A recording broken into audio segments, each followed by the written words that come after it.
नमस्कार फ्रेंड, आप ये जो क्वेश्चन स्क्रीन पर देख रहे हैं, आज के इस वीडियो में ऐसे ही 11 प्लस क्वेश्चनों को शामिल किया गया है और सभी क्वेश्चनों को फुल डिटेल में फुल कॉन्सेप्ट के साथ सोल्व करने वाले हैं। तो चलिए फ्रेंड, वीडियो को स्टार्ट करते हैं और ये रहा आज का पहला प्रश्न आपके स्क्रीन पे। प्रश्न है 10 पर पावर 100 को 5 पर पावर 75 से विभाजित करने पर भागफल क्या है। ठीक है, देखिए भागफल क्या है, इसे डरना नहीं है। भागफल क्या है, इसका कहने का मतलब ये हुआ कि अगर इसको इस टाइप से भाग दिया जाए, कहने का मतलब क्या हुआ कि 10 पर पावर 100 को अगर 5 पर पावर 75 से विभाजित किया जाए तो आंसर क्या आएगा। भागफल क्या है, हमेशा पूछा जाता है कि शेषफल क्या है, इस बार पूछा गया है भागफल क्या है। मतलब इसको सोल्व करके बताइए कि इसका छोटा छोटा वैल्यू क्या होगा। ठीक है, तो देखिए हम इसको सोल्व करते हैं। तो सबसे पहले हम देखते हैं कि बेस को बराबर करने का प्रयास करते हैं। तो बेस कैसे बराबर होगा, इसको हम लिख सकते हैं कि 10 को 5 गुना 2, बोलिए 5 गुना 2 लिख देते हैं और इस पर पावर कितना है, बोलिए 100। ठीक है, और नीचे चल रहा है आपका 5 पर पावर 75। समझिएगा, आंसर तो 2 सेकंड के अंदर इसका निकाल देंगे, लेकिन आपको समझाना सबसे बड़ा मुद्दा है। ठीक है, अब क्या करेंगे, इसको इस पावर को अलग अलग करेंगे। समझिएगा, इस पावर को हम अलग अलग करेंगे कि 2 पर पावर 100 कर देंगे और गुना में 5 पर पावर 100 कर देंगे और बटे में तो आपका है कितना है, बोलिए 5 पर पावर 75। बोलिए ये घट जाएगा। चलिए एक स्टेप इसको और हल्के में समझाते हैं कि इसको हम लिख देंगे 2 पर पावर 100 और गुना में लिख देंगे 5 पर पावर 100 और बटे में 5 पर पावर 75। बोलिए अब बेस सेम है, पावर घटेगा ना, बोलिए एकदम घटेगा। तो घट उठ के क्या आएगा, बोलिए कि 2 पर पावर 100 तो है ही। ठीक है, और गुना में ये अगर बेस सेम है तो पावर क्या होता है, घट जाता है। तो 5 पर पावर कितना बचेगा, बोलिए 25 बचेगा। ठीक है, लेकिन ऑप्शन देख रहे हैं कोई मैच नहीं खा रहा है। तो अब क्या करेंगे, समझिएगा कि ये जो 2 पर पावर 100 है, इसको फिर से हम तोड़ेंगे और पावर इस बार समान करेंगे कि हम लिख सकते हैं इसको 2 पर पावर 75 और गुना 2 पर पावर 25 और गुना 5 पर पावर 25। समझिएगा, इतना डिटेल में समझाने का मतलब क्या है, इतना डिटेल में समझा रहे हैं कि चीज़ को बारीकी समझा रहे हैं, उसके बाद भी अगर आपको समझ में नहीं आएगा तो क्या फ़ायदा समझाने का। ठीक है, अब देखिए ये दोनों क्या हो गया, पावर बराबर है, तो इन दोनों को एक डब्बे में हम लोग रख सकते हैं। ठीक है, यहाँ समझिए कि हम क्या कर दिए, 2 पर पावर 75 को छोड़ दिए बाहर और इसको जो है एक ब्रैकेट में ले लिए कि 2 गुना 5 पर पावर 25। कोई दिक्कत, बोलिए कोई दिक्कत नहीं। तो अब आ गया 2 पर पावर 75 और गुना 10 पर पावर 25। देखिए अब आंसर मिल रहा है 2 पर पावर 75 10 पर पावर 25। देखिए ऑप्शन नंबर सी मैच खा गया। बोलिए समझ पाएँ, बोलिए हाँ समझ में आ गया। इतना आराम से और धीरे धीरे समझाएं तो स्वाभाविक सा बात है कि आपको समझ में आ गया होगा। और इस टाइप का क्वेश्चन अगर कहीं भी आपको दिखाई पड़े तो इतना कैलकुलेशन नहीं करना है, इतना कैलकुलेशन आप अपने दिमाग में कर सकते हैं और धड़ाक से यहीं पे कट कुट कटा कट कट कट कुट कटा कट कट के फटाक से क्या होगा आंसर कर सकते हैं। तो चलिए फ्रेंड बढ़ते हैं अब दूसरे प्रश्न की ओर और क्वेश्चन नंबर 2 ये रहा आपके स्क्रीन पे, इसको भी देख लीजिए, बड़ा शानदार प्रश्न है। प्रश्न क्या है कि फलों के एक टोकरे में प्रत्येक 25 फलों में से एक फल खराब है। ठीक है, समझिएगा, अगर हम इसको इस टाइप से समझें कि ये हो गया आपका अच्छा फल। ठीक है, अच्छा फल, अच्छा फल और रेशियो में रख देते हैं खराब फल को। ठीक है, खराब फल को। ठीक है, बताया गया है कि फलों के एक टोकरे में 25 फलों में से एक फल खराब है। अगर 25 फल टोटल है तो एक फल खराब हो गया तो 24 फल क्या होगा, अच्छा होगा। ये रेशियो है। ठीक है, 25 फलों में से एक फल खराब है। खराब हो चुके फलों का 60% विक्रय हुआ। अब देखिए यहाँ पे तो संख्या 25 नहीं है, मतलब इस टाइप से बताया गया है कि प्रत्येक 25 पे एक खराब है, तो यहाँ पे हम x चिपकाने वाले हैं। ठीक है, चलिए ये x के मल्टीपल में था। अब यहाँ बच गया खराब फल मेरा कितना, बोलिए कि x, एक x, ये केवल x, चलिए एक को उड़ा देते हैं, डायरेक्ट x बाकी आप समझ पा रहे हैं भावनाओं को कि एक का है उड़ा दिए, एक को x से गुना कर दिए तो x हो गया। अब बताया गया है कि खराब हो चुके फलों का 60% बिक गया। अगर इसका 60% बिक गया तो कितना फल बिका? बोलिए कि इतना फल बिक गया। ठीक है, इतना फल आपका क्या हो गया? बिक गया। शेष कितना बचा उससे मतलब नहीं है, बताया गया है खराब फलों का 60% बिक गया, मतलब x का 60% इतना बिक गया।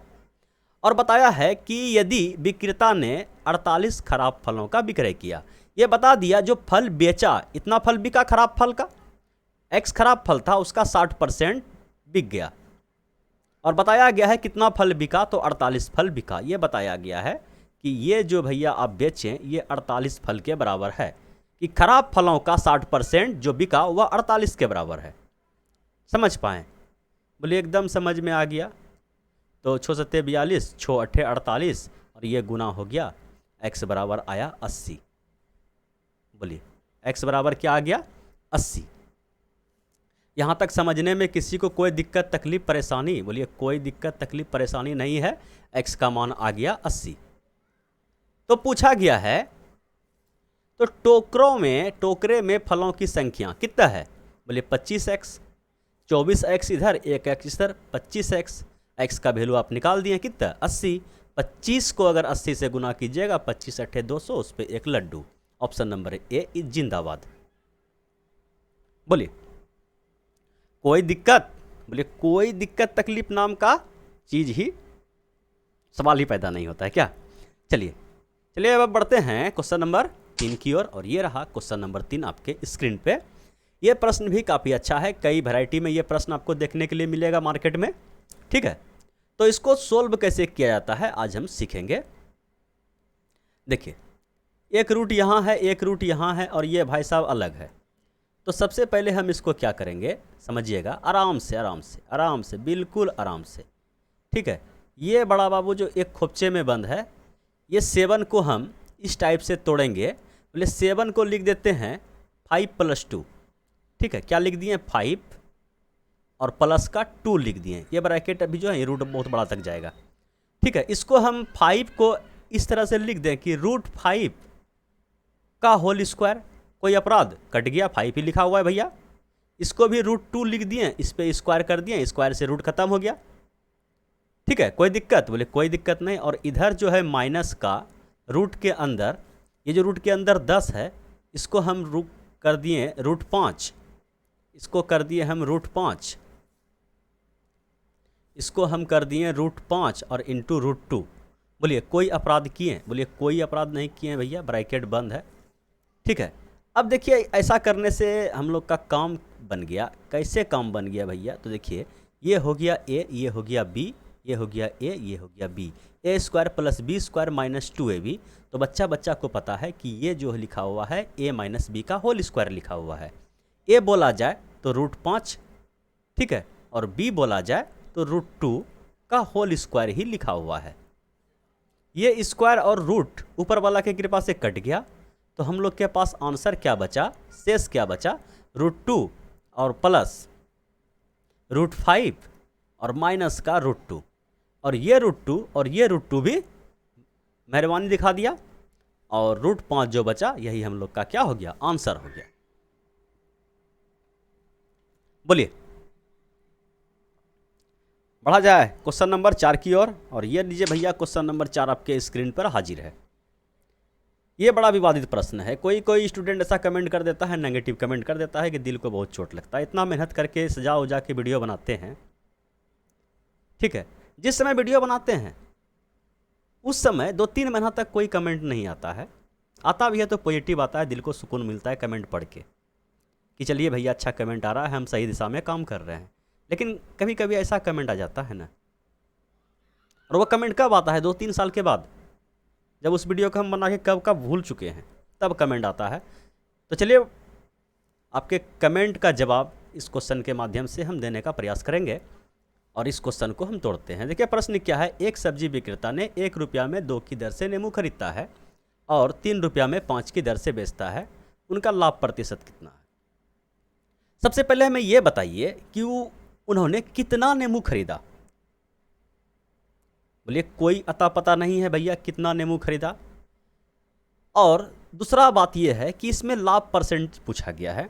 अगर हम आपसे क्वेश्चन एक कर दें यहाँ पे कि एक पेन का मूल्य भैया 10 रुपया है और आपने उसे 11 रुपया में बेचा, तो बोलिए कि कितना परसेंट का आपको प्रॉफिट हुआ। बोलिए कि 1 रुपये का प्रॉफिट हुआ, 10 रुपया पूंजी लगाए थे, 10 रुपया पूंजी लगाए थे, परसेंटेज पूछा गया है, 100 से तुलना कर देते हैं तो हमें 10% का भैया प्रॉफिट हुआ।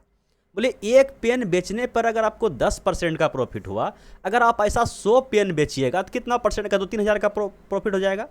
बोले नहीं भैया, रुपया का मान भले ही बढ़ जाएगा घट जाएगा, कि हमें अगर यहाँ पे 1 रुपये का प्रॉफिट हो रहा था, अगर हम 100 पेन बेचेंगे तो वहाँ हमें 100 रुपये का प्रॉफिट हो जाएगा।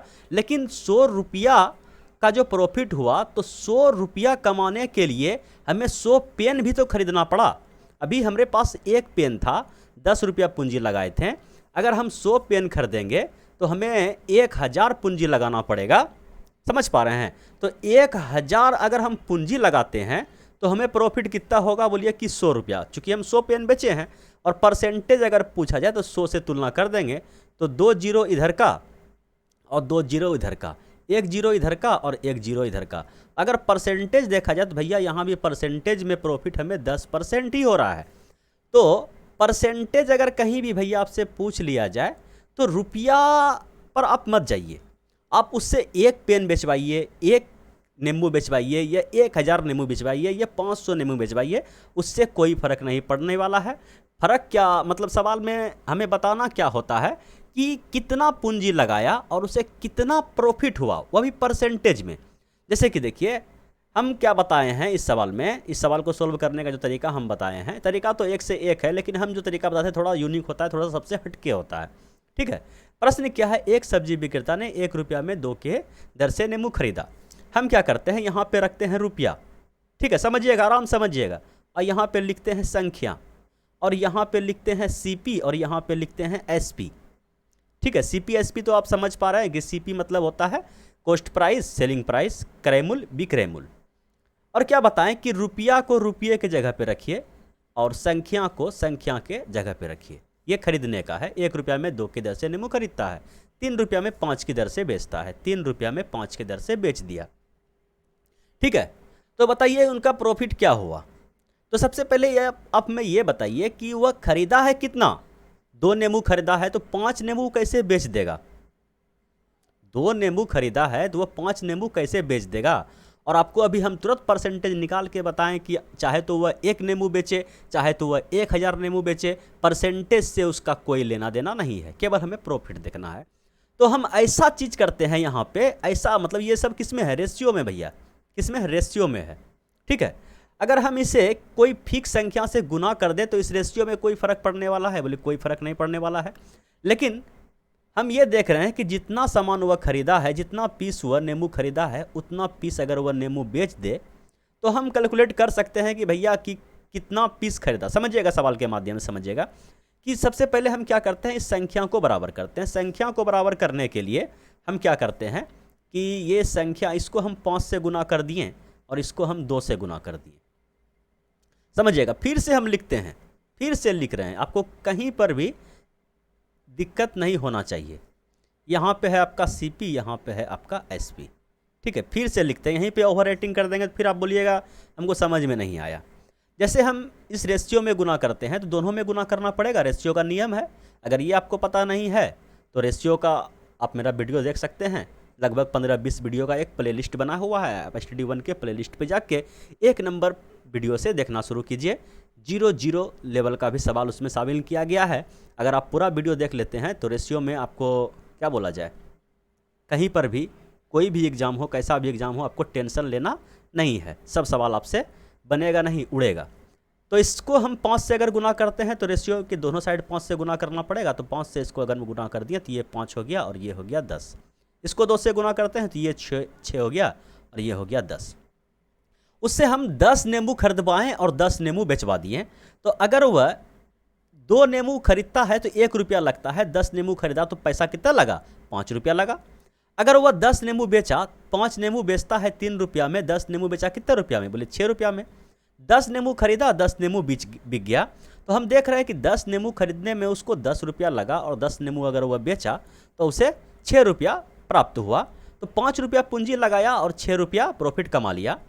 समझ पा रहे हैं? अब इस संख्या में आप 100 से गुना कर दीजिए, 500 से गुना कर दीजिए, 2 लाख से गुना कर दीजिए, कोई दिक्कत नहीं है। ठीक है, रेशियो में है, सब कट मर के बराबर हो जाएगा।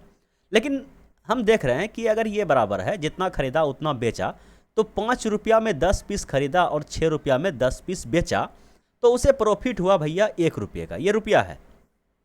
कितना पूंजी लगाने पे? 5 रुपया पूंजी लगाने पे। परसेंटेज पूछा जाए तो 100 से तुलना आप कर दीजिए और ये कट गया और 20% इस सवाल का सही जवाब हो गया। बोलिए, अब समझ पाए? बोलिए, अब समझ पाए? अगर समझ में आ गया तो भैया आप पॉजिटिव कमेंट कीजिएगा। ठीक है, चलिए अब बढ़ते हैं। इसी टाइप का एक और क्वेश्चन सेट करके रखे हैं, सेम टू सेम इसी टाइप का है।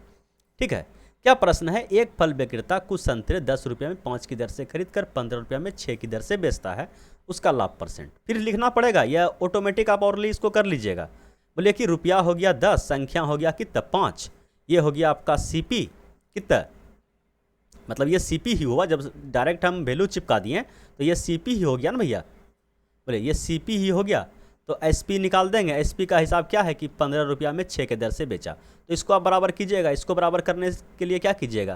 बोले इसको 6 से गुना कर देंगे, इसको 5 से गुना कर देंगे। ये हो गया आपका 6 पंचे 30। ओवर रेटिंग हो रहा है, दिखाई नहीं पड़ रहा है ना। चलिए कोई दिक्कत नहीं है, हम समझाने के लिए आए हैं, हम आराम आराम समझाएंगे। अगर आप जब बनाइएगा तो इत्मीनान से बनाइएगा। जितना भी आपके ऊपर, आपके अंदर क्षमता है, आपका जितना कैपेसिटी है, उस हिसाब से आप सवाल को काफ़ी कम समय में सोल्व कर सकते हैं। लेकिन हम यहाँ समझाने के लिए आए हैं। अगर हम ही स्पीडली दिखा दें, हम ही यहाँ फास्ट सोल्व करके दिखा दें, तो आपको कुछ समझ में नहीं आएगा और हमें भी समझाने में मन नहीं लगेगा। 6 से गुना किए तो ये हो गया आपका 60, ये हो गया आपका 30। ये सीपी का बात है और ये रेशियो में है। ये आपका फिर बता दें कि ये रुपया है, ये संख्या है। इसको अगर 5 से गुना करते हैं तो ये हो गया आपका 50 और ये हो गया आपका 30। ठीक है, कुछ गलती तो नहीं लिखें। 10 रुपया में 5, 10 रुपया में 5, इसको हम 6 से गुना कर दिए, ये हो गया 60, ये हो गया 30। ठीक है, 15 रुपया में 6 की दर से बेचता है। 15 रुपया में, अच्छा यहाँ पे गलती कर दी है। ठीक है, कोई दिक्कत नहीं, होता है। बड़े बड़े शहर में छोटे छोटे घटना होते रहते हैं। तो 15 पचे 75, यहाँ भी आपका चेंज हो जाएगा, है ना। बोलना, ठीक है, कुछ बोलना और कुछ लिखना, मतलब होता है ना कि एक साथ 2 काम को करना, तो उसमें तो दिक्कत होगा ना। बाकी सब सही है। ठीक है, क्वेश्चन नंबर 4 में आपको हम आराम आराम से समझा चुके हैं।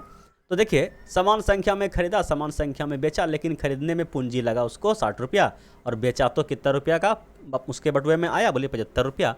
तो प्रॉफिट हमें हुआ 15 रुपये का। कितना पूंजी लगाने पे भैया? 60 पूंजी लगाने पे। परसेंटेज पूछा जाए तो 100 से तुलना कर दीजिए। 15 से ये कटेगा, चौके 60, और ये 4 से कट जाएगा 25%, और 25% का उसे क्या हो गया? प्रॉफिट। बोलिए कोई दिक्कत? बोलिए कोई दिक्कत नहीं है। चलिए अब इस क्वेश्चन को देखिए। देखिए प्रश्न क्या है? यदि a बराबर इतना है तो a -1/a का मान ज्ञात कीजिए। ठीक है, बड़ा अच्छा प्रश्न है, कोई दिक्कत नहीं, एकदम सिंपल है, डरना नहीं है। ये x व x देख के डरना नहीं है। ठीक है, अगर a का मान इतना दिया गया है तो सबसे पहले हमें 1/a को माइनस भी करना है, तो हम यहीं पे 1/a का मान निकाल देते हैं आराम से। ठीक है, इसको उल्टा देंगे कि x + 1 हो जाएगा ये, और ये हो जाएगा x - 1। बोलिए a का मान अगर आपको दिया है, 1/a का मान निकाल दिए। अब इसका मान पूछा गया है, कहने का मतलब क्या हो गया? समझिएगा, आराम आराम समझिएगा। इसका मान अगर हम निकालें तो इसमें इसको घटाना पड़ेगा। बोलिए x - 1/x + 1 और माइनस x + 1 और बटे x - 1। बोलिए कुछ गलत किए हैं? बोलिए कोई गलत नहीं किए हैं, आराम आराम से। ठीक है, तो यहाँ पे क्या हो जाएगा? बोलिए x + 1, एलसीएम ले रहे हैं भैया, x - 1, तो ये प्लस वाला कट जाएगा, इस पे ये इससे गुना होगा, तो बोला जाए कि x - 1 का होल स्क्वायर। बोलिए कि a² जोड़ b² - 2ab, और माइनस ये कट गया और ये गुना हो जाएगा। ठीक है, माइनस का सिंबल है, एक बार सलटाते चले, चलिए एक बार ब्रैकेट लगा देते हैं। तो ये यहाँ पे क्या हो जाएगा? x + 1 का होल स्क्वायर, a² जोड़ b² और प्लस 2ab। ठीक है, बोलिए अब नीचे क्या हो गया? बोले नीचे हो गया भैया a + b × a - b। Formula पता है ना, a + b × a - b बराबर a² - b²। ए स्क्वायर माइनस का बी स्क्वायर, ये 1 का स्क्वायर तो कोई काम का नहीं है। क्या हो गया, कितना नंबर पे थे भैया, 4 नंबर पे, 4 नंबर पे नहीं थे भैया, हम 5 नंबर पे थे। क्या हो गया, कहाँ पहुँच गए हैं, कहाँ पहुँच गए हैं भैया, कहाँ पहुँच गए हैं। हाँ ठीक, आ गया। ठीक है, यहाँ पे जो है ए स्क्वायर मतलब 1 का स्क्वायर 1 ही रहने वाला है। अब देखिए कि x square minus 1, x square minus 1 यहाँ भी है, एक्स स्क्वायर माइनस 1 यहाँ भी है। थोड़ा सा हमें और सोल्व करना पड़ेगा। अगर यहाँ आप माइनस से गुना कीजिएगा तो ये देखिए माइनस में हो जाएगा, ये माइनस में और ये माइनस में कट जाएगा। ठीक है, और बोलिए कि अगर ये माइनस से गुना ये होगा तो ये 1 और ये 1 कट जाएगा। अब देखिए ये माइनस से गुना होगा तो ये माइनस और यहाँ भी माइनस है, तो क्या हो जाएगा, दोनों माइनस वाला आपस में जुड़ जाएगा। कितना हो जाएगा, 4x, वो भी किस में, माइनस में। बोलिए, तो ऑप्शन नंबर बी आया। हम समझाएं, लेकिन अगर आप दोबारा इस सवाल को या इस टाइप के सवाल अगर आपको कहीं दिखाई पड़ जाए, कहीं भी आपको इस टाइप का सवाल मिल जाए तो दोबारा आप इतना समय नहीं लगाइएगा। हम बता रहे हैं एक एक पॉइंट, चीज़ एक एक पॉइंट को समझा रहे हैं तो हमें समय लगता है। समझ पा रहे हैं ना। अगर आप बनाइएगा या अगर हम भी अगर इस सवाल को अगर कॉपी में बनाते हैं, ठीक है, तो बिना बोले अगर इस सवाल को हम बनाते हैं तो मुश्किल से 10 सेकेंड बहुत हो गया इस सवाल को सोल्व करके आंसर ठोकने के लिए। ठीक है, चलिए कोई दिक्कत नहीं है भैया। अब बढ़ते हैं हम क्वेश्चन नंबर 7 की ओर, और ये रहा क्वेश्चन नंबर 7 आपके स्क्रीन पे। प्रश्न क्या है कि गणेशी 480 रुपया में कुछ फल 20% हानि पर बेचा। ठीक है, यदि विक्रय मूल्य 10% अधिक होता तो कितने परसेंट की हानि होती। देखिए 480 रुपया में अगर कोई सामान को बेचा है तो 20% का क्या हो गया, उससे हानि हो गया। समझ पाए, 20% का उससे क्या हो गया है, हानि हो गया है। अगर मान के चलिए कि कोई व्यक्ति है 500 रुपया में कोई सामान को खरीदा, ठीक समझिएगा आराम से, 500 रुपया में कोई सामान को खरीदा और बेचा तो 500 रुपया में बेचा।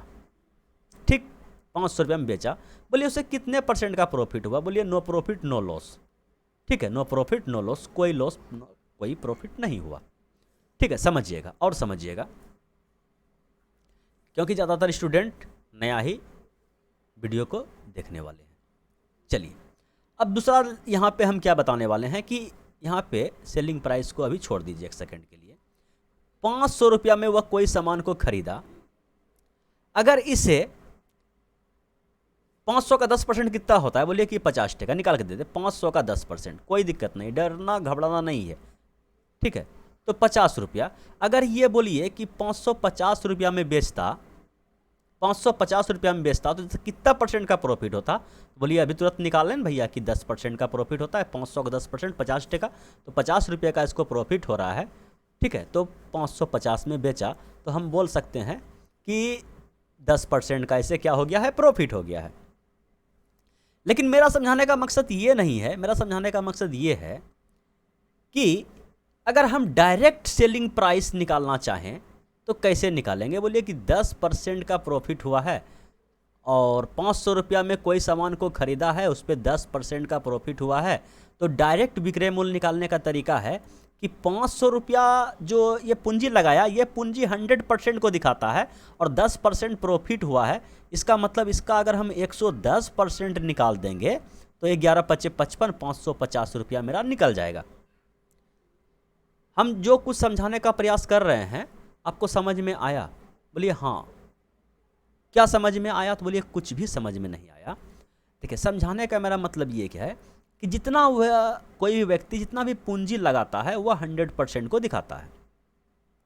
वह जितना भी पूंजी लगाया होगा अगर उसका टोटल परसेंट वापस आ गया होगा, जैसे कि अभी हम बताए थे कि 500 रुपया पूंजी लगाया और 500 रुपया वापस आ गया तो नो प्रॉफिट नो लॉस हुआ।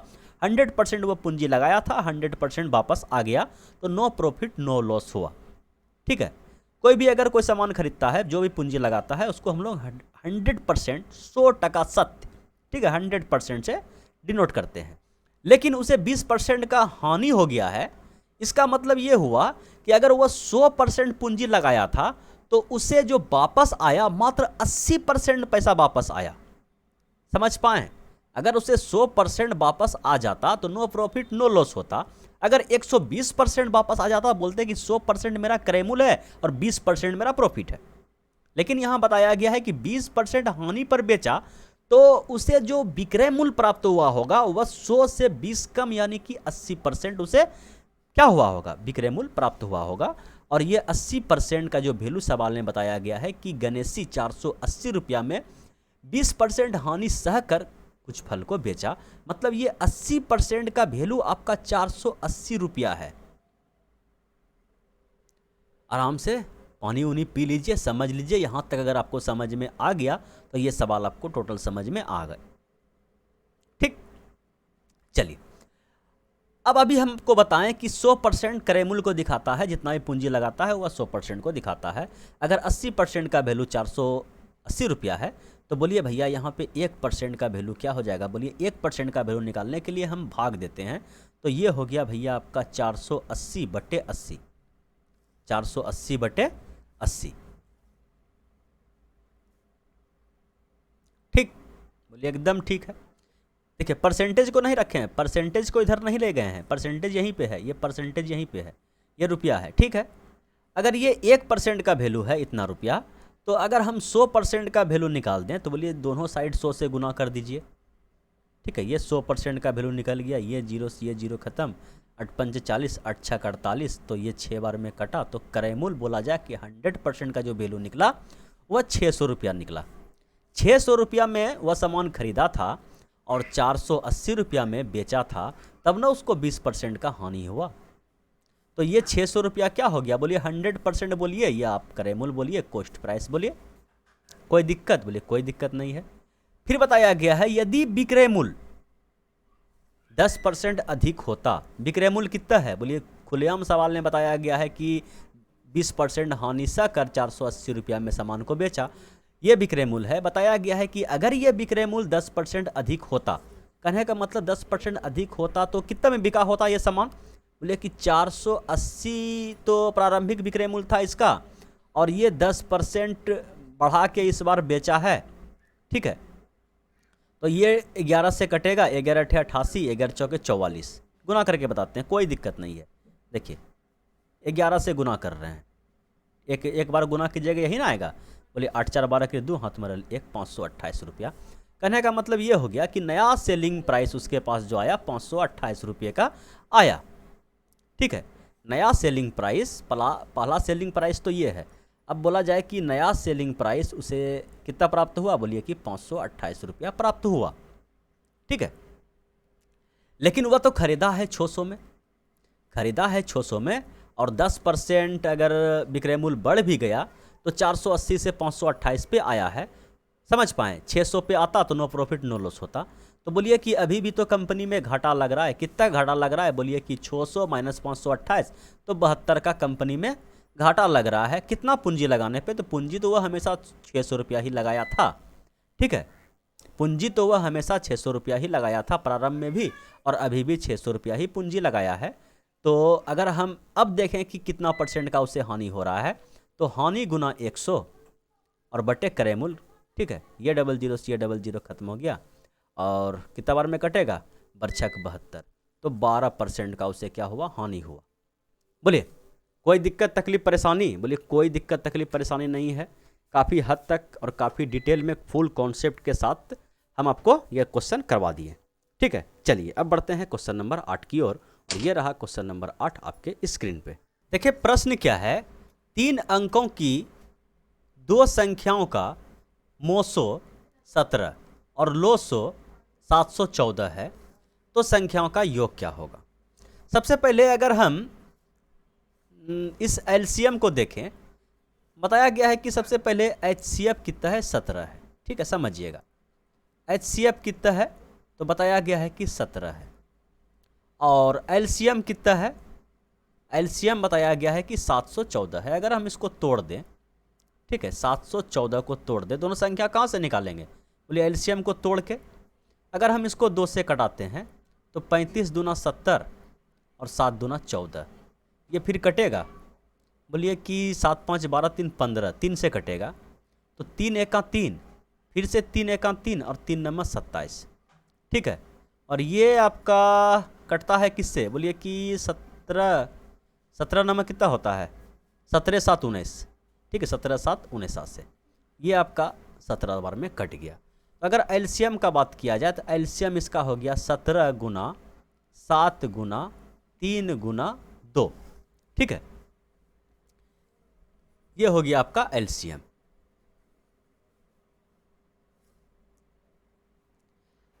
अब देखिए यहाँ पे दिक्कत क्या है कि दो संख्या और ऑप्शन संख्या का योग पूछा गया है। अब संख्या तो बोलिए कि 17 गुना 7 159 से 119 भी मेरा एक संख्या बन जाएगा। बोले कि 17 या 51 ये भी मेरा एक संख्या बन जाएगा। यह हो सकता है कि 21 गुना 17 कर दें, मतलब कि इसको आपस में गुना करके हम बोले 17 को भी एक संख्या मान सकते हैं, बोले एकदम मान सकते हैं। लेकिन सवाल के शुरुआत में बताया गया है कि वह जो संख्या है दोनों वह 3 अंकों की संख्या है। ठीक है, तो 3 अंक का हमें दो संख्या बनाना है और एचसीएफ का मतलब क्या है कि दोनों में 17 इंक्लूड होना चाहिए। तो हम एक बार करते हैं कि ये 17 7 59 से 119 मेरा 3 अंक का संख्या है। और दूसरा संख्या हम ले सकते हैं, तो अगर 119 को 7 से गुना कर देंगे, मतलब देखिए इसको अगर हम एक संख्या मान ले कि एलसीएम अगर इतना है सबको लेना पड़ेगा ना, बोलिए हाँ। तो 6 और 17 पचे 50 17 6 के 2 तल से, ठीक है 102। अगर हम 102 को अगर 7 से भी गुना कर दें, ठीक है, तो 102 और 7 इसको भी गुना कर दें तो वह संख्या भी मेरा बन जाएगा। ठीक है, एलसीएम इतना आएगा, हाँ एलसीएम भी इतना आ जाएगा। लेकिन फिर हमें क्या करना पड़ेगा, ऑप्शन को देखना पड़ेगा। सबसे पहले हम लोग क्या करते हैं, यही दोनों को चेक करते हैं। अगर ऑप्शन मिल जाए तो काम बन जाएगा, नहीं तो फिर उसको भी देखेंगे। ठीक है, एलसीएम का मतलब क्या है कि दोनों संख्या को अगर आप तोड़िएगा तो एलसीएम इतना आएगा। और एचसीएफ का मतलब क्या है, दोनों संख्या के फैक्टर में वह संख्या 17 जो है एचसीएफ वो मौजूद होना चाहिए। तो इसमें भी आपका 17 मौजूद है और इसमें भी आपका 17 मौजूद है। और संख्या भी 3 अंक का है, तो संख्या भी हम 3 अंक का बना दिए।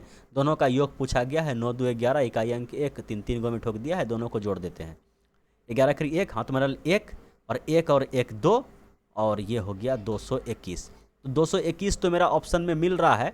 तो आँख कान बंद करके हम जितना भी मतलब कि इसका स्टेटमेंट था सब फॉलो कर रहा है ना। 3 अंक का संख्या है, एचसीएफ 17 है और एलसीएम इतना है। तो अगर इतना करने के बाद अगर फर्स्ट अटेम्प्ट में ही मेरा अगर ऑप्शन मिल जाए तो फिर हमें आगे नहीं छेड़ना है। अगर हो सकता था अगर ये ऑप्शन नहीं रहता तब हम आगे दिमाग लगाते, समझ पाएँ। बोले हाँ एकदम समझ में हमें आ गया। ठीक है, चलिए अब बढ़ते हैं क्वेश्चन नंबर 9 की ओर। और ये रहा क्वेश्चन नंबर 9 आपके स्क्रीन पे। प्रश्न क्या है कि 36,000 की धनराशि को 2 भागों ए और बी में इस प्रकार विभाजित किया जाता है कि 15% वार्षिक दर पर ए और बी पर क्रमशः 2 वर्षों और 4 वर्षों बाद 4 वर्ष बाद प्राप्त साधारण ब्याज बराबर बनता है। तो ए से प्राप्त, देखिए आराम समझिए कि पैसा कितना था, बोलिए कि 36,000 रुपया था और इसको 2 भागों में बांटा गया है। एक भाग दिया है ए को और एक भाग दिया है बी को। ठीक है, और दोनों पर रेट आपका कितना है, तो बोलिए कि 15% का रेट है दोनों पर, दोनों के लिए। लेकिन कंडीशन क्या है कि ए का जो पूंजी है 2 वर्ष रहा है। ठीक है, ए का पूंजी 2 वर्ष रहा है और बी का पूंजी आपका 4 वर्ष रहा है और ब्याज साधारण है, कंपाउंड इंटरेस्ट नहीं है। ठीक है, तो अगर 2 साल का हम इफेक्टिव रेट देखें तो बोले 30%, और बी के लिए इसका इफेक्टिव रेट देखें तो 60%, 15 चौके 60% ये रेट है। ठीक है, और अगर इसे ए और बी 2 भागों में बांटा गया है तो समझ लीजिए कि ऐसा कीजिए, एक्स वाई क्या चिपकाएंगे, ए बी ही लिख देते हैं। देखिए सवाल को बनाने का तरीका अलग है, लेकिन मेरा बनाने का तरीका सबसे अलग रहता है। ठीक है, ये ए और बी को अगर हम जोड़ें तो ये किस में पहुंच जाएगा, बोले 36,000 में पहुंच जाएगा, समझ पाएँ। तो अगर हम यहाँ पे ये देखते हैं कि ये ए का जो पूंजी लगा इसका 30% और बी का जो पूंजी लगा इसका 60%। ठीक है, आपस में बराबर होना चाहिए, क्योंकि सवाल में ही बताया गया है कि 15% के रेट पे दिया गया है ए और बी पर। ए का पूंजी 2 वर्ष और बी का पूंजी 4 वर्ष बाद साधारण ब्याज बराबर बनता है। तो अगर ब्याज बनेगा तो ए का 30% और बी का 15% का ब्याज बराबर होगा। समझ पाएँ कि अगर हम यहाँ पे बोल दें कि ए का, समझिएगा कि ए का 30% बराबर है आपका बी का 60% का। ठीक है, तो बोलिए कि परसेंटेज से परसेंटेज कट जाएगा, परसेंटेज से परसेंटेज कट जाएगा और ये 30 आपका 2 बार में कट जाएगा। ठीक है, ये कितना हो गया 2b, यहाँ बचा a। इसको हम इस टाइप से साफ सुथरा भाषा में लिखते हैं, b को उठा के हम गुना से इधर भाग में ला दिए और 2 को उधर छोड़ दिए पहले से, इधर कुछ नहीं गुना तो 1 है, इसको हम भाग में भेज दिए। तो a का जो मान आया 2 और b का मान जो आया 1। समझ पाए कि ये जो a प्लस b का जो रुपया का अनुपात आ गया ये 2:1 में बटा है, मतलब कि ये 3600 जो है ओवरऑल आपका 3 भाग में बढ़ जाएगा। 2 + 1 3 बराबर 36,000, सॉरी यहाँ पे एक जीरो हम कम लिख दिए हैं। ठीक है, कि 3 बराबर 36,000, तो 1 बराबर बोलिए 12,000, तो 2 बराबर बोलिए कि 24,000। ठीक है, 24,000 इसको मिला और बी को मिला 12,000। ठीक है, बोले एकदम ठीक है। अब पूछा गया है कि ए से प्राप्त कुल ब्याज रुपये में बताइए। ए को पूंजी कितना लगा है, ए को मतलब ए पूंजी कितना जमा किया है, ए के फंड में ए के हिस्से में कितना पैसा गया, बोले 24,000। ठीक है, 24,000 गया और इसका इफेक्टिव रेट बोला जाए कि 30%। ठीक है, तो यही ब्याज होगा। बोलिए 24 × 72 पर 00। समझ पाए? बोले हाँ एकदम समझ में आ गया। अगर नहीं समझ में आए तो लेटेस्ट आप 1 महीना के अंदर कमेंट कीजिए, तब उसका रिप्लाई हम देंगे, वो भी वीडियो रिसोल्यूशन के साथ। अगर आप 6 महीना और 1 साल 2 साल के बाद कमेंट कीजिएगा तो गई भैंस पानी में। चलिए भैया बढ़ते हैं क्वेश्चन नंबर 10 की ओर, और ये रहा क्वेश्चन नंबर 10 आपके स्क्रीन पे। इसको भी सोल्व किया जाए। आपको सवाल देखने में डिफिकल्ट लगता है, लेकिन एग्जाम में इसी टाइप का सवाल पूछा जा रहा है। सोचिएगा, समझिएगा। ठीक है, स्किप करने से कोई फ़ायदा नहीं है। मेरा भी टाइम जाता है, आपका भी टाइम जाएगा, आपको भी कुछ घंटा समझ में नहीं आएगा। ठीक है, चलिए इस प्रश्न को सोल्व करते हैं। देखिए क्वेश्चन कुछ इस टाइप से सबसे पहले देखा जाता है कि बताया गया है कि ये समीकरण है, इसके मूल अल्फा और बीटा है। सबसे पहला प्रयास रहता है कि जल्दीबाजी में अगर हम इसको तोड़ दें और अल्फा बीटा का मान निकाल दें तो घंटों का कम मिनटों में मेरा हो जाएगा। लेकिन एग्जामिनर ये बड़ा होशियार होता है, वो आपको इस टाइप का देगा कि डी निकालना पड़ जाएगा। तो पहला मेथड जो शॉर्टकट ट्रिक है वो आपका ख़त्म हो जाएगा। ठीक है, तो फिर आना पड़ेगा आपको इससे प्रोसेस पे। बताया गया है कि अल्फा और बीटा जो है, ये बीटा है, समझिएगा बी लिखा गया है, बीटा जो है इस समीकरण का क्या है, मूल है। अगर आपको वो फर्स्ट अटेम्प्ट वाला तरीका चाहिए तो बोलिए कि ये 24 हो गया। ठीक है, इसको गुना कीजिएगा, 24 होगा। और 24 को तोड़ के आपको 7 को इस टाइप से लिखना है कि गुना करने के बाद 24 पुर जाए, जोड़ घटा के 7 पुर जाए, तो संभव नहीं है। देखिए 2 से ये कटेगा 12 बार में, और ये 2 से कटेगा आपका 6 बार में, और ये आपका 3 × 2। बोलिए कितना जोड़ घटा कीजिएगा, 7 नहीं पूरेगा। ठीक है, 7 आपका नहीं आएगा। तो अब जो क्या है मूल मंत्र है इस सवाल को सोल्व करने का, उसको सोल्व करते हैं। वही तरीका से हम इस सवाल को सोल्व करते हैं। इसका मान पूछा गया है अल्फा बटे बीटा प्लस बीटा बटे अल्फा। तो इसको हम ऐसा करते हैं कि यहाँ पे एलसीएम ले लेते हैं। एलसीएम ले लिए, क्या हो गया, बोलिए alpha beta. Beta beta cut गया अल्फा स्क्वायर, और अल्फा कट गया बीटा स्क्वायर।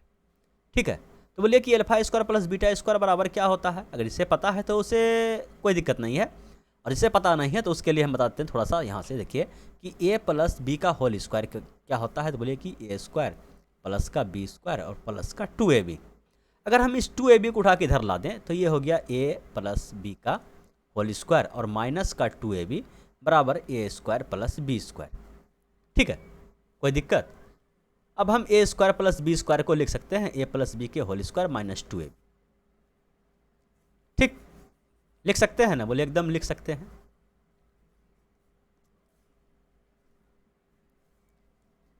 इसको हम लिख सकते हैं कि अल्फा प्लस बीटा का होल स्क्वायर और माइनस का 2 अल्फा बीटा और बटे अल्फा इंटू बीटा।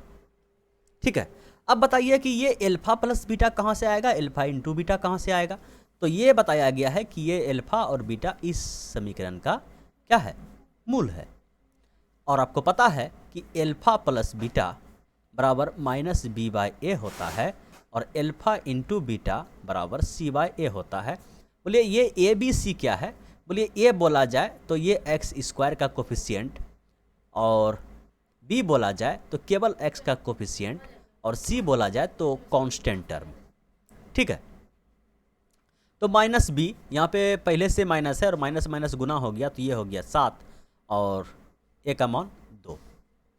ठीक है, ये हो गया अल्फा प्लस बीटा का मान। अल्फा इंटू बीटा का मान बोलिए सी बटे ए, सी का मान कितना है बोलिए कि 12, ए का मान कितना है 2, तो ये कट के हो गया आपका 6, ये 3.5 इसको रहने दीजिए। अब इसका वैल्यू हमसे पूछा गया है तो इसी में वैल्यू हम पुट कर देते हैं। ठीक है, चलिए हम इधर से अब सोल्व करते हैं। अल्फा प्लस बीटा का मान बोलिए 7/2, ठीक, का होल स्क्वायर। चलिए एक बार लिख देते हैं, आपको समझ में बढ़िया से आएगा। 2 गुना अल्फा इंटू बीटा का मान कितना है बोलिए अल्फा इंटू बीटा का मान 6 है। ठीक, अल्फा इंटू बीटा का मान 6 है और बटे में है आपका alpha into beta, alpha into beta का मान आपका 6, और ये और 6 एक सेकंड नहीं कटेगा, गुना में है, भावनाओं में नहीं बना है। ठीक है, चलिए अब क्या कर सकते हैं कि नीचे तो 6 है मेरा, और ऊपर अगर हम इसको लिख दें कि 49/4, कोई दिक्कत बोलिए कोई दिक्कत नहीं है, इसको हम 49/4 लिख दिए और माइनस का क्या हो गया 12। ठीक, एक बार हमें और एलसीएम लेना पड़ेगा तो थोड़ा सा जगह और चाहिए हमको। चलिए समझिएगा, यहाँ पे जगह बहुत है। अगर यहाँ पे हम एलसीएम ले लिए, एलसीएम आ गया मेरा 4, 4 4 कट गया, ये हो गया 49, ये हो गया आपका बच्चों के 48। ठीक है, और ये जो 6 है इसको हम 1/6 लिख दें, ये घट के कितना हो गया बोलिए कि 1, और ये कितना हो गया 24, तो 1/24 आपका क्या हो गया, इसका मान आ गया। इसी को सोल्व करते हुए हम यहाँ तक आए हैं और 1/24 ऑप्शन नंबर बी में दिया गया है। बोले कोई दिक्कत अगर है तो बोलिएगा, नहीं तो हम बढ़ते हैं क्वेश्चन नंबर 11 की ओर। और ये रहा क्वेश्चन नंबर 11 आपके स्क्रीन पे। प्रश्न क्या है, 3 संख्याओं का योगफल 79 है। यदि पहली संख्या और दूसरी संख्या का अनुपात इतना और दूसरी संख्या और तीसरी संख्या का अनुपात इतना है, दूसरी संख्या क्या है। देखिए ये पहली संख्या हो गया, ये आपका दूसरी संख्या हो गया, ये आपका तीसरी संख्या हो गया। बोला है कि पहली और दूसरी का अनुपात 4:7। ठीक, फिर बताया दूसरी और तीसरी का अनुपात 4:5 है। तो दूसरी के सामने में फिर से दूसरी लिख दिए और तीसरी के सामने में तीसरी लिख दिए। तो ये घर खाली है और ये वाला मैदान आपका खाली है, तो ये घर भरेगा कौन बोलिए इसका पड़ोसी। ये घर कौन भरेगा बोलिए इसका पड़ोसी। और तीनों एक रेशियो में आ गया, ए अनुपात बी अनुपात सी, बोलिए कि 16:28:35। ठीक है, हो सकता है ऐसा करने के बाद ये 32, 28, 56, 70 इस टाइप से आए, तो आपको कटा देना है। ठीक, अब देखिए कि ये तीनों संख्या का अनुपात है और पूछा गया है तीनों संख्या का योग। तो तीनों संख्या को अगर हम सिंपली देखते हैं कि इन तीनों का योग कितना हो गया, 14, 14 5 19 9 और 4 2 6 1 7, मतलब ये जो योग है वह 79 है। मतलब ये जो संख्या जो अनुपात में है यह कोई ना किसी एक संख्या का मल्टीपल होगा। तो यहाँ पे अगर इतना सिंपल सवाल दिया गया है कि ये जो अनुपात है मात्र 1 का मल्टीपल है, कि 16 गुना 1, 28 गुना 1 और 35 गुना 1, मतलब मूल संख्या ही आ गया। समझ पाए, तो पूछा गया है कि दूसरी संख्या क्या है। दूसरी संख्या आपका यही है, झंडू बम। ठीक है, 1 बम 3 काम। चलिए इस क्वेश्चन में तो किसी को कोई दिक्कत नहीं होना चाहिए, बोले नहीं। देखिए प्रश्न है, रघुवीर ने कुछ नाशवान वस्तु बिक्री के लिए खरीदी, लेकिन उनमें से 36% वस्तु बेची नहीं जा सकी और खराब हो गई। वैसे रघुवीर शेष वस्तुओं को उस मूल्य पर बेचने में सफल रहा जिससे उसे 28% का कुल लाभ अर्जित करने में मदद मिली। रघुवीर ने वस्तुओं क्रय मूल्य से कितने % अधिक मूल्य पर बेचा था जो खराब नहीं हुई थी। ठीक है, कहने का मतलब ये देखिए कि रघुवीर मान के चलिए कि 100 रुपये का कोई सामान खरीदा था। ठीक है, 100 रुपये का कोई सामान खरीदा था और उसमें क्या हो गया कि 36% बोला जाए कि 36 रुपये का सामान उसका खराब हो गया। तो शेष उसके पास कितना सामान बचा, बोलिए कि 64%, बोला जाए कि 64 रुपये का उसके पास सामान बचा।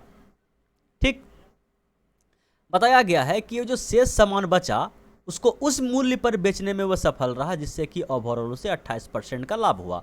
अगर 100 रुपया वह पूंजी लगाया था और इस पर वह 28% कमा लिया तो सामान को बेचा कितना में, बोलिए 128 रुपया में। ठीक है, 128 रुपया में सामान को बेचा, तो सामान को 128 में जो बेचा तो यही 64 रुपया जिसका मूल्य था उसको इस टाइप से वह बढ़ा के बेचा कि वह 64 रुपये का सामान उसका 128 में बिक गया। तो बोलिए कि इसका मूल्य वह कितना बढ़ा के बेचा, बोलिए कि 64 का माल सीधे 128 हो गया, मतलब 2 गुना, मतलब 100% अधिक वह बढ़ा दिया। बोलिए कोई दिक्कत? बोलिए कोई दिक्कत नहीं है। हालांकि इस सवाल को हम होमवर्क में रखने के इरादे से सेट किए थे, लेकिन सॉल्व कर दिए। तो चलिए भैया, यही था आज का लास्ट क्वेश्चन। वीडियो को लाइक एक बार जरूर कीजिएगा और चले बने तो अपने दोस्तों में शेयर कीजिएगा। Thank you.